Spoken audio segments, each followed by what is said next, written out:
Monsieur Biram, est-ce que vous nous entendez? Il y a Bonjour, une fausse madame. bonsoir. Oui, bonsoir, bonsoir aux auditeurs de Bonsoir. Canal 10. Alors, je vous entends pas très bien. Vous m'entendez bien, Ah, vous, c'est bon? je vous entends très bien, moi.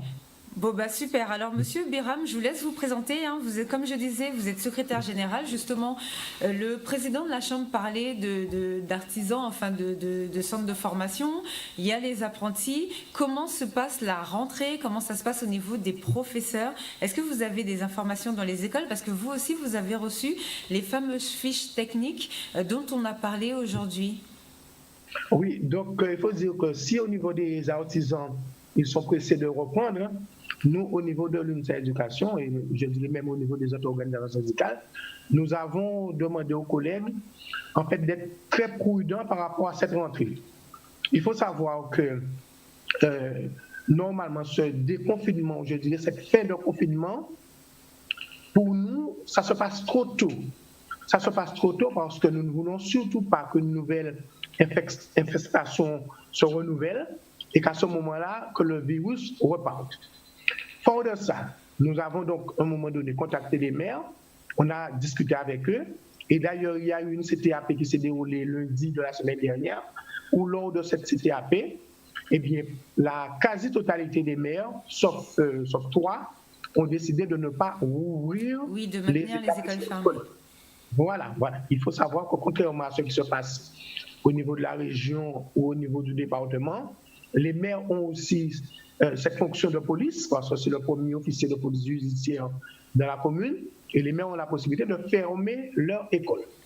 Et pourquoi nous avons demandé ceci? Parce que nous avons estimé que malgré le protocole, les principales mesures qui étaient préconisées dans, je dirais à la fois, dans la note de service du ministre et reprécisées par le recteur, eh bien, ces mesures-là n'étaient pas suffisantes pour pouvoir avoir une rentrée convenable.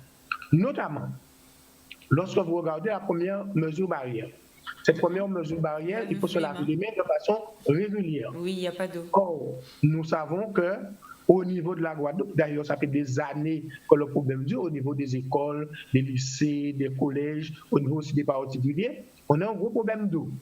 Comment peut-on avoir besoin de l'eau pratiquement toute la journée? Il faut pratiquement se laver les mains, je dirais, à chaque heure, si ce n'est pas plus, s'il n'y a pas d'eau. Ce n'est pas du gel hydroalcoolique qu'on va mettre à la disposition des enfants toute la journée. Donc, ça c'était déjà, je dirais, le principal problème. Comment faire aussi au niveau des enfants que les enfants ne se touchent pas? Des enfants de CP, des enfants du primaire, des enfants du cours élémentaire. Ce qu'ils aiment par-dessus tout, c'est à chaque fois qu'ils se touchent. Or, nous savons très bien que si les enfants sont peu symptomatiques, ou voire asymptomatiques, mais que ces enfants-là ont des parents qui pourront transmettre ça à leurs parents, voire les grands-parents. Et on sait très bien que des personnes qui ont des comorbidités ou alors des personnes qui dépassent 65 ans, ce sont des personnes qui sont particulièrement vulnérables et qu'à ce moment-là, ces personnes-là risquent leur santé, je dirais même voire leur vie. Alors, fort de tout ça, nous avons donc demandé aux collègues de ne pas faire cette rentrée, en tout cas pour le moment. Donc, ils ont utilisé leur droit de retrait. Voilà, donc on demande, maintenant, ils n'ont pas tellement eu à utiliser leur droit de retrait, étant donné que dans la plupart des communes, eh bien, les maires ont décidé de fermer. Oui, donc, d'accord. Voilà, donc comme je vous ai dit, c'est 3 communes. Donc nous sommes en train d'attendre, je dis, la réaction des collègues. Ils ont un certain nombre de remontées à nous faire pour savoir comment ça s'est déroulé aujourd'hui. Et ce n'est pas que nous ne sommes pas conscients du fait que l'école, c'est quelque chose, je dirais, d'essentiel pour les enfants, pour nous enseignants, pour les parents. Mais lorsqu'on fait la balance, lorsqu'on utilise entre le risque pour la santé et le risque pour, je dirais, l'école, nous disons que par-dessus tout, la vie, c'est la chose la plus importante qui existe au monde, c'est la chose la plus importante qui existe pour chaque individu, et on ne peut pas risquer la vie d'un certain nombre de nos compatriotes. D'autant plus que lorsqu'on regarde les mesures qui sont prises au niveau de la France, on vous dit qu'il faut qu'on s'arrange pour qu'il y ait un certain nombre de places vides dans les hôpitaux pour qu'en cas d'épidémie ou de pandémie, on puisse être capable de soigner les gens. Je dirais que nous avons eu beaucoup de chance en Guadeloupe. Parce que malgré tout ce qui s'est passé, l'hôpital n'a jamais été débordé. Oui, il n'a jamais été débordé. Mais nous savons très bien que si les choses repartent et que les choses repartent, je dirais à grande vitesse. Nous avons un hôpital qui, depuis l'incendie, n'est pas capable d'assurer une épidémie importante. Nous savons aussi de notre côté que ce qui s'est passé en France, notamment dans le Grand Est, notamment en Île-de-France, c'est-à-dire que quand les hôpitaux ont commencé à être débordés, on a pu prendre des personnes, les emmener au Luxembourg, les emmener en Allemagne, les emmener dans d'autres pays voisins, et qu'en Guadeloupe, le problème c'est que si on ne peut pas soigner ces personnes-là sur place, qu'est-ce qu'on va faire avec? On sera obligé de choisir entre ceux qui sont, je dirais, qui semblent être les plus portants et ceux qui semblent être le moins portants. C'est vrai que le recteur fait pression, c'est vrai que le préfet aussi fait pression. Nous disons que ce sont le rôle, ce sont les représentants de l'État. Et c'est vrai que si on doit choisir, même au niveau de l'hôpital, on n'a rien contre le recteur, au contraire, on lui parle très bien, nous, à l'Université d'éducation, bien que très souvent on a nos divergences, mais nous disons très bien que s'il faut choisir, si l'hôpital même doit choisir entre un haut représentant de l'État et un Guadeloupéen lambda, je dirais, eh bien, quand il n'y aura pas de place pour cette personne qui a 80 ans, qui aurait pu être sauvée parce que s'il était bien pris en charge, etc., on va peut-être s'arranger pour enlever quelqu'un, pour mettre d'autres personnes plus importantes. Et nous ne voulons surtout pas, mais je dirais surtout pas, que l'hôpital ait à choisir entre un certain nombre de citoyens pour, je dirais juste choisir qui est-ce qu'on garde là, parce que tout simplement l'hôpital n'a pas les moyens pour pouvoir travailler convenablement. Donc c'est pour ça que nous avons... On a bien compris. Au niveau des dispositifs, des fiches que vous avez reçues, est-ce que vous trouvez, donc mis à part le fait qu'il n'y ait pas d'eau, tout à l'heure vous nous avez dit que les salles sont trop petites, est-ce que vous pensez que c'est applicable concrètement? Est-ce que les professeurs, puisque par exemple là on a vu qu'il y a 3 communes qui ont décidé d'ouvrir, est-ce que dans ce corps de métier c'est pratique? Est-ce que vous arrivez à appliquer ce qui a été demandé par le ministère?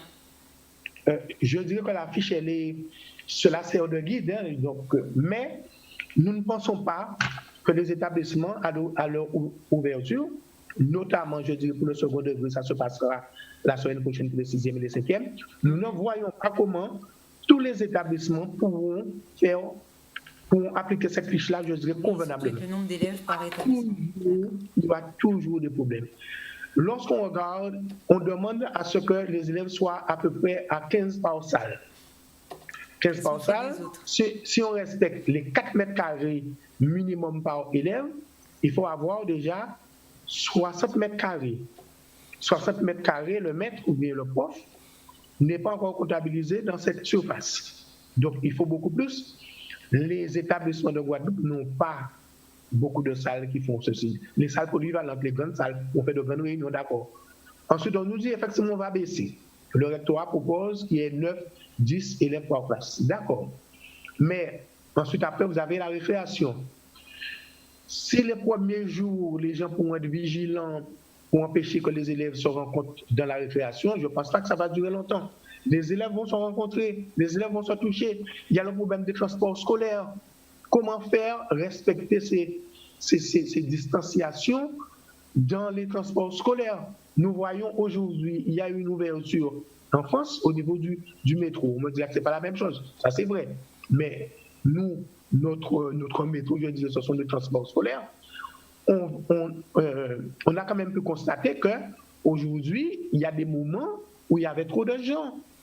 Oui. Ce sera la même chose aussi au niveau de la Guadeloupe. Et lorsqu'on regarde un certain nombre d'études qui ont été menées, je dirais que premièrement, le conseil scientifique a demandé de ne pas rouvrir les écoles le 11 mai. Le gouvernement a pris une décision politique et ils ont regardé, je dirais, plus l'économie que la santé. Et à ce moment-là, ils ont décidé de rouvrir. Mais les études du conseil scientifique nous montrent que même dans le cas où les choses sont bien respectées, on risque de repartir avec cette pandémie. Lorsqu'on a décidé de confiner, à l'époque, on disait que le R0, c'est comme ça qu'on appelle le R0, c'est-à-dire le nombre de personnes qui contaminent d'autres personnes, était entre 3 et 4. Pour une image bien précise, un R0 de 3 ou 4, cela veut dire que 10 personnes contaminent entre 30 et 40 personnes. Il fallait baisser ce R0 et confiner. Aujourd'hui, on est à 10 personnes qui contaminent 6 personnes, ce qui veut dire que le nombre de cas diminue. Si ce R0 repart et ce R0 se trouve au-dessus de 1, c'est-à-dire qu'une personne contamine plus d'une personne, eh bien on repart exactement de la même façon. Et si on repart de la même façon, c'est-à-dire qu'on sera obligé de reconfiner, et si on reconfine, ce qui veut dire que ce problème qui aurait pu être géré convenablement en reprenant un petit peu plus tard, en attendant que, je dirais, les choses descendent le plus bas possible, eh bien si on est obligé de reconfiner, on peut repartir pour 2 mois encore et pour 3 mois. Moi, j'espère quand même que les choses n'iront pas dans ce sens-là. J'espère déjà que toutes les mesures seront bien respectées. Malheureusement, je ne suis pas sûr, et loin de là, que ce soit une sage décision que certains ont adoptée de rouvrir les écoles malgré tous ces problèmes. Lorsqu'on regarde à Petit-Bourg, encore une fois, que des personnes ont appelé ce matin et qui disaient sur un certain nombre de médias que ça fait 4 jours qu'il n'y a pas d'eau à Petit-Bourg. Ils ont envoyé l'eau ce matin. On ne sait pas si demain, il y aura encore des coupures d'eau. Nous, au niveau de l'UNICEF Éducation, nous disons, mieux vaut ne pas jouer avec le feu. D'accord, je vous remercie de votre intervention en tout cas. On fera un suivi quand même de cette histoire avec vous assez peut-être régulièrement pour savoir, pour palper un peu le pouls et pour savoir un petit peu comment ça se passe dans les écoles. Donc merci beaucoup de votre intervention et on reviendra vers vous pour une prochaine émission.